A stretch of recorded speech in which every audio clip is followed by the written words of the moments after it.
సూర్య ఈరోజు కేంద్ర ప్రభుత్వం ఏదైతే సంఖ్యలు గుద్దుకుంటున్నదో మేము చాలా పెద్ద ఎత్తున ఇన్కమ్ ట్యాక్స్ రూపంలో ఏదైతే ఉన్నదో వాళ్ళకు మినహాయింపు జరిగింది అని చెప్పారు.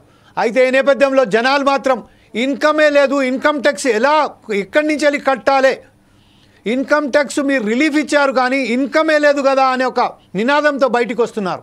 ఈ నేపథ్యంలోనే ప్రస్తుతం మనం చూసినట్టయితే తెలుగుదేశం ప్రభుత్వం ఢిల్లీలో ఏదైతే అసెంబ్లీ ఎలక్షన్స్ జరగనున్నాయో దానికి బీజేపీకు ఓటేయండి అని ప్రచారం చేయబోతుంది.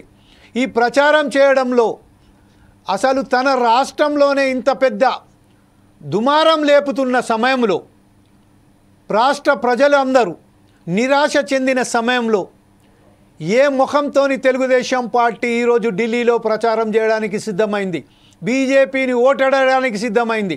దీనిపై ఉన్న మీ దగ్గర గ్రౌండ్ రిపోర్ట్ ఏంటి?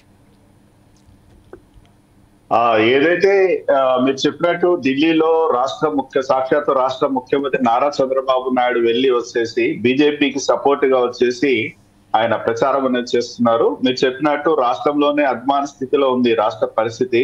అంటే వీళ్ళు డెవలప్మెంట్ చేయలేని పరిస్థితి, ప్రత్యేక హోదా తెచ్చుకోలేని పరిస్థితి, ప్యాకేజీలు మాట్లాడి తెచ్చుకోలేని పరిస్థితి, ఇచ్చిన ప్యాకేజీలు కూడా సైలెంట్ గా ఉన్నారు కానీ ఇది సరిపోతుందా సరిపోదా అనేది కూడా ఏమి చెప్పలేని పరిస్థితి, ప్రశ్నించలేని పరిస్థితి. అటువంటిది ఈ రోజు చంద్రబాబు నాయుడు ఢిల్లీలో అక్కడే ఉంటూ బీజేపీకి సపోర్ట్ గా నిన్న మాట్లాడడం జరిగింది. ఆయన మాట్లాడుతూ దేశ రాజధాని ఢిల్లీ ప్రతి ఒక్కరు గర్వపడేలా ఉండాలి, ఇక్కడ మనమంతా ఊపిరి పీల్చుకోవాలంటే నరేంద్ర మోడీ ఆక్సిజన్ అందించాలని చెప్పాడు.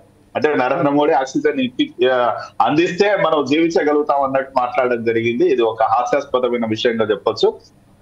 ఇంకో విషయం ఆయన మాట్లాడుతూ వచ్చేసి ఢిల్లీ అసెంబ్లీ ఎన్నికల్లో బీజేపీకి మద్దతుగా నిర్వహించిన భారీ ప్రచార సభలో కూడా ఆయన ఆదివారం నిన్న రాత్రి మాట్లాడాడు. ఇది వచ్చేసి షహదరాలోని డిటియు కాలేజ్ మైదానంలో నిర్వహించింది. దీంట్లో తెలుగు వారిని ఉద్దేశించి ఆయన మొత్తం మాట్లాడడం జరిగింది. ఢిల్లీ ఓటర్లకు బీజేపీ ఒక మంచి మేనిఫెస్టో తీసుకొచ్చిందని చెప్పారు. అదేవిధంగా ఢిల్లీ ప్రజలకు సంక్షేమానికి పెద్దపీట బీజేపీ మాత్రమే వేస్తుంది. అదే విధంగా ఏదైతే ప్రస్తుతం జరుగుతున్న గంగా నది శుద్ధిలాగే యమునా శుద్ధి కూడా నరేంద్ర మోడీకే సాధ్యం అని చెప్పారు ఆయన. మనం చూసామంటే ఇప్పటికే ఆ కుంభమేళా జరుగుతుంది, ఒకవైపు వారణాసిలో గంగా నదిని తీసుకుంటే 1000 కోట్లు ఖర్చు పెట్టింది కానీ బీజేపీ ప్రభుత్వము వారణాసిలో అయితే ఇప్పటికే ఉంది. వారణాసి నీళ్లు ఎప్పుడు శుద్ధి అయ్యాయంటే కరోనా కాలంలో దాదాపుగా అక్కడ లాక్డౌన్ పెట్టారు కాబట్టి ఆ టైంలో అయితే శుద్ధి అయింది నిజంగా కూడా. ఆ తర్వాత ఇప్పుడు ఏ కేంద్ర ప్రభుత్వాలు కానీ అక్కడ ఉన్న బీజేపీ రాష్ట్ర ప్రభుత్వం కానీ శుద్ధి చేసే పరిస్థితి లేదు. అటువంటిది ఈ రోజు యమునా నదిని కూడా శుద్ధి చేసే బాధ్యత బీజేపీ తీసుకుంటుంది, అదే చేస్తుందని చెప్పడం జరుగుతుంది. అదే విధంగా ఉక్కు సంకల్పంతో దేశాన్ని ఏకం చేసిన వ్యక్తి సర్దార్ వల్లభాయ్ పటేల్ అంటూ పేర్కొనడం జరిగింది. అదే విధంగా అటువంటి స్ఫూర్తితోనే నరేంద్ర మోడీ ముందుకు పోతున్నారు కాబట్టి ఆ పార్టీకి ఓటేయండి అని చెప్పారు. మరోవైపు తీసుకుంటే మీరు చెప్పినట్టు రాష్ట్ర ప్రజలైతే ఈ బడ్జెట్ పైన పెదవి అనేది విరుస్తున్నారు.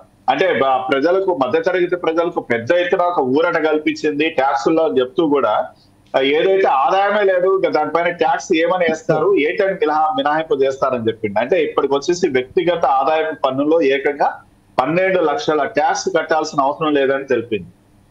అంటే దీంతో దాదాపుగా ఎవరైతే ట్యాక్స్ కడుతున్నారో మధ్యతరగతి ప్రజలు దాంతో లక్షల మందికి కాస్త ఉపశమనం అనేది కలుగుతుంది. ఏదైతే పేద ప్రజలు అయితే ఉన్నారో వాళ్ళకైతే పెద్దగా ప్రయోజనం అయితే ఏం లేదు, వాళ్ళకి ఆదాయమే లేదు, ట్యాక్స్ పెంచినా పెంచకపోయినా పెద్దగా వచ్చే లాభం లేదు, పెద్దగా నష్టం లేదు. మధ్యతరగతి ప్రజలకి చిన్న చిన్న ఉద్యోగస్తులు కావచ్చు, లేకపోతే ఏదైనా మధ్యతరగతి వ్యాపారాలు చేసుకునే వాళ్ళకైతే ఇది లాభదాయకం. ఈ సవరించిన కొత్త పన్ను కూడా ఏప్రిల్ 1వ తేదీ 2025 నుంచి అమల్లోకి వచ్చే పరిస్థితి ఉంది. దీంతో ఏదైతే 12 లక్షల వరకు ఆదాయం ఉందో ప్రతి ఏడాది కూడా వాళ్ళకు 80,000 వరకు ఆదాయం అనేది కలిసి వస్తుంది. పెద్దగా కలిసి వచ్చే అంశం కూడా అయితే కాదు. ఏదైతే ఎందుకు ఈ కారణాలు పెట్టిందంటే దేశీయ వృద్ధి రేటు మందగించడం, ప్రజలు కూడా ఖర్చులు తగ్గించుకోవడం అనేది జరిగింది కాబట్టి అందులో కీలక రాష్ట్రాల్లో ఎన్నికలు ఉన్న నేపథ్యంలో కేంద్ర ప్రభుత్వం ఈ నిర్ణయం తీసుకున్నట్టయితే తెలుస్తుంది. అంతేగత ప్రజలపైన ఏదో ప్రేమనో అభిమానమో ఉన్నట్టయితే మనకైతే కనిపించడం లేదు. ఏదైతే పాత పన్ను విధానంలో పోలిస్తే కొత్త పన్ను విధానాన్ని చాలా సరళంగా ఉండేలాగా చేసిందంటే అంటే ఇప్పటి వరకు పన్ను చెల్లింపుదారుల్లో 70% మంది వరకు కొత్త పన్ను విధానానికి మారినట్టయితే మనం గణాంకాలు అయితే తెలుస్తున్నాయి. ఇప్పుడు తాజాగా కొత్త పన్ను విధానంలో మరిన్ని పన్ను స్లాబులు తీసుకొచ్చింది. ఇది పాత పన్ను విధానం ఇంకా చాలా మందికి పెద్దగా ప్రయోజనం లేకుండా పోతుందని కూడా ఒకవైపు నిపుణులు కూడా చెప్తున్నారు. ఆదాయ పన్ను చెల్లింపుల విషయంలో మోడీ నేతృత్వంలోని ఎన్డీఏ సర్కార్ దయచూపలేదని అయితే విపక్షాల నుంచి కూడా విమర్శలు అయితే వస్తున్నాయి. అంటే 2022 ప్రెస్ సంస్థ విడుదల చేసిన నివేదిక ప్రకారం తీసుకుంటే దేశీయ జనాభాలో కేవలం 31% మంది మాత్రమే, అంటే 43.2 కోట్ల మంది మధ్యతరగతి ప్రజలే ఉన్నారు. వాళ్ళు మాత్రమే ట్యాక్స్ కడుతున్నారు, వాళ్ళకి మాత్రమే లాభం చేకూరుస్తుంది. ఇంకా మిగతా వాళ్ళకైతే మనకైతే అసలు ఆదాయం లేదు కాబట్టి ట్యాక్స్ గొడవే లేదు అన్నట్టయితే మాట్లాడుతున్నారు. అయితే 2046 సంవత్సరం నాటికి ఈ సంఖ్య దాదాపుగా 100 కోట్లు దాటేస్తుందని కూడా ఒక అంచనా అనేది ఉంది. ఇది అప్పటి జనాభాలో తీసుకుంటే 61% చేరుకుంటుందని చెప్పొచ్చు. మరోవైపు కూడా ఈ ఢిల్లీలో కావచ్చు, బీహార్ లో కావచ్చు ఎన్నికలు ఉన్నాయి కాబట్టి ఈ నిర్ణయం తీసుకుంది కేంద్ర ప్రభుత్వము. మధ్యతరగతి ప్రజల్ని ఆకట్టుకునే ప్రయత్నం చేసింది. ఎందుకంటే వాళ్ళే కాబట్టి ఓట్లు వేసే ఒక రకంగా మధ్యతరగతి ప్రజలకు గాలం వేస్తున్నట్టు ప్రయత్నాలు చేస్తుందన్నట్టే మనకైతే స్పష్టంగా తెలుస్తోంది. ఇంకా ఈ పన్ను మినహాయింపుతో పాటు తాజాగా అద్దెలపై కూడా TDS ని 2.40 లక్షల నుంచి 6 లక్షలకు పెంచే నిర్ణయం సైతం మధ్యతరగతి ప్రజల్ని లక్ష్యంగా పెట్టుకునే గాలం వేసే ప్రయత్నంలోనే ఇది చేసిందని అయితే స్పష్టంగా అయితే తెలుస్తోంది.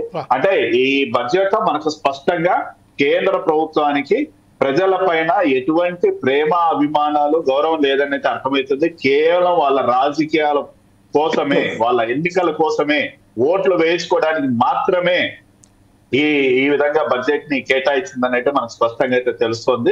ప్రజలు కూడా దీనిపైన ఆలోచన చేయాలి, చర్చించాలి. అదే విధంగా విపక్షాలు కూడా దీనిపైన ఉద్యమించాలి. రాష్ట్ర ప్రభుత్వాలు ఏదైతే ఉన్నాయో అవి కూడా కాస్త పునరాలోచన చేసుకునేసి ఏం అన్యాయం జరుగుతుంది, ఏం లాభం జరుగుతుంది, మన ప్రజలకు జవాబుదారీగా ఉంటామా లేదా అనేది కూడా ఆలోచించాల్సిన పరిస్థితి సార్. ఇది కేవలం మధ్యతరగతి ప్రజల్ని మోసగించే బడ్జెట్ మాత్రమే ఇది అన్నది స్పష్టంగా అయితే తెలుస్తోంది. రైట్, థ్యాంక్ యూ సూర్య. ఇప్పుడు ప్రసన్న దగ్గరికి వెళ్దాం.